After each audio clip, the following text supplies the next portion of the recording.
సహాయక కర్తలుగా ఉండాలి.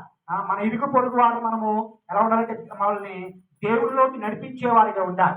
మరి మన మన మన చుట్టూ ఉన్న వారికి మనం ఎలా ఉండాలంటే ఆశీర్వాదకరంగా ఉండాలని దేవుడు మనల్ని ఏర్పాటు చేసుకున్నాడు. మనమే ఆశీర్వాదకరంగా లేకపోతే, మనమే దీవెనకరంగా లేకపోతే, మరి మన ద్వారా ఇంకెవరు ఆశీర్వదింపబడతారు? మన ద్వారా ఎవరు దీవించబడతారు?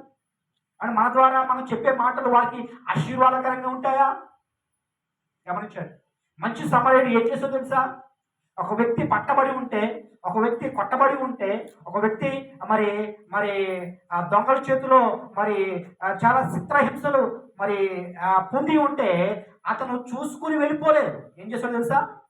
ఏమండి, తన మీద జాలి చూపాడు, తన మీద కరుణ చూపాడు.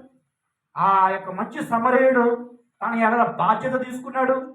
ఆ గాయాలను నూనెతో కట్టాడు. నూనె